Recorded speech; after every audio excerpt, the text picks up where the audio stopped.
esa es una pregunta que me encanta, ¿no? Yo vine caminando en la formación de manera, digamos, por tres vías. Por un lado estudié pedagogía y educación, por otro lado fui estudiando todo lo que tenía que ver con arte y más precisamente el arte dramático porque vengo de ese campo también, y por otro lado la filosofía. Entonces en algún momento de mi vida yo era profesora de filosofía de jóvenes, pero había venido de 10 años de una trayectoria que pasaba por educación infantil, educación primaria y tal. Y justo cuando trabajaba con jóvenes y buscando metodologías para atrapar a los jóvenes que quisieran filosofar, en aquel momento me encontré con el proyecto de Matthew Lipman en Brasil, que me llamó mucho la atención, porque ya venía yo buscando e inventando metodologías, posibilidades de la enseñanza de la filosofía, vamos a decir así. Y ahí fue maravilloso encontrar con esa propuesta, tanto que fui a Estados Unidos a estudiar y todo eso.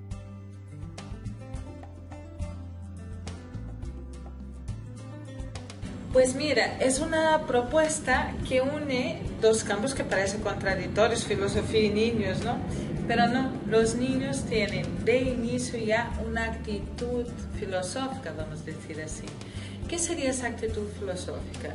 Es una actitud que interroga, que quiere saber, que pone en cuestión. Un buen ejemplo es Mafalda, un personaje que nos ayuda a ver esa actitud filosófica de los niños, ¿no? Y entonces ese proyecto que hace da voz, da paso a esa inquietud que ya existe en los niños, a ese deseo de saber y de aprender y de cuestionar sobre el mundo. Y a partir de ahí, pues con método va ayudando a que los niños puedan pensar mejor.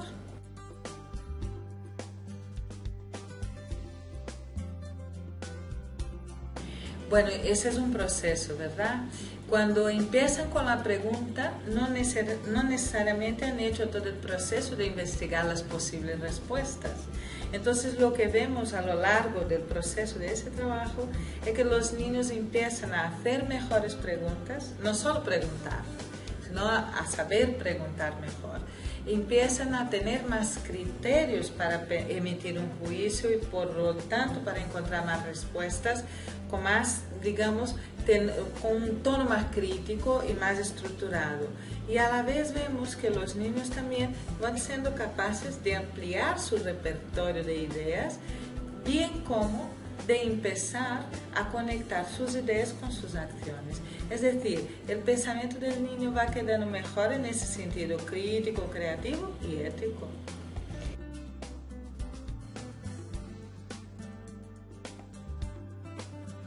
La propuesta de Lipman es que el aula se transforme en una comunidad de investigación. ¿Qué es esto? La comunidad de investigación es un espacio donde los niños pueden estar en confianza, con la confianza suficiente para pensar por sí mismos en voz alta, en compañía de los demás. ¿Por qué se llama comunidad? Porque se trata de que piensen autónomamente, pero con el otro. ¿Y por qué se llama de investigación? Porque la idea es que ya tienen preguntas, entonces hay que aprender a investigar para mejorar esas preguntas y encontrar mejores respuestas.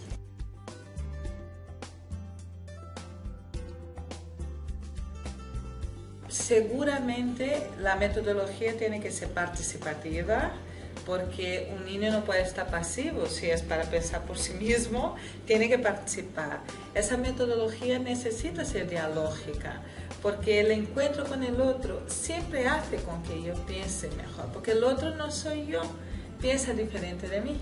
Entonces, cuando lo escucho, se mueven cosas dentro de mi pensamiento, internalizo el discurso del otro y luego mi pensamiento se vuelve mejor.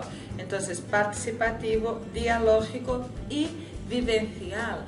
Es decir, no pensamos solo de aquí para arriba, pensamos globalmente. Entonces hay que experimentar, tener la vivencia, la experiencia corporal, lúdica, viva, para entonces en ese proceso poder pensar mejor.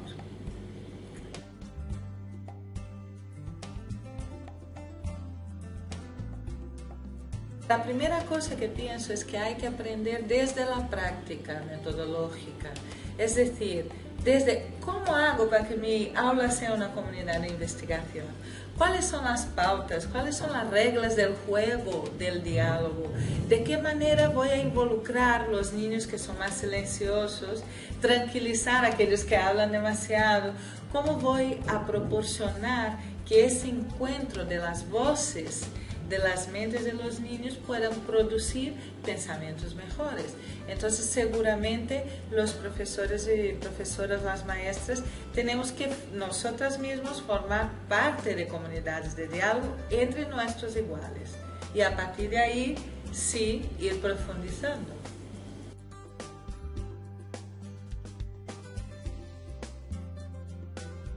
Puede ser de muchas maneras, ¿no? Hay muchas maneras de hacer eso, pero hay una cosa muy clara. Quien piensa, piensa sobre algo, no se piensa sobre la nada. Entonces hay una cuestión clave que es dónde estará, en cuál contexto, desde cuál contexto vamos a jugar a pensar. Entonces puede ser desde un contexto literario, una obra de arte, un juego, una situación cotidiana, una noticia, una experiencia vivencial que está ahí ocurriendo en el aula en aquel momento. Todo eso puede ser un disparador de este poner en marcha las habilidades de pensamiento. Porque las habilidades de pensamiento no las enseñamos. Ellas son disposiciones que están dentro de la mente humana. Hay que hacer con ellas es como ha hecho el príncipe con la bella durmiente. Hay que dar un beso amoroso y despertarlas.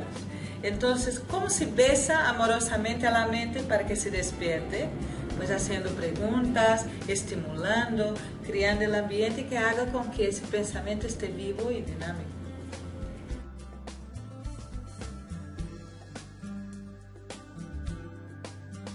Son muchas las preguntas de los niños que a veces no sabemos contestar. Pero mira, las preguntas que los niños suelen hacer para mí más inquietantes son aquellas preguntas que los humanos se hacen desde su experiencia humana. ¿Qué es la libertad? ¿Qué es pensar? ¿Qué es el amor? ¿Cómo sé que lo que estoy haciendo es correcto? ¿No? Una vez una niña de 3 añitos me dijo, tengo en mi mente 3 mariposas, una está con sus alas cerradas, la otra con sus alas abiertas y la otra se va volando por ahí. ¿Qué hago con mis mariposas del pensamiento? Y claro, eso hace años, no fue la última pregunta, hace años que esa niña me dijo eso y estoy hasta hoy pensando, ¿qué hacemos con las mariposas que tenemos en nuestro pensamiento? Las de alas cerradas, las de alas abiertas y las que saben volar.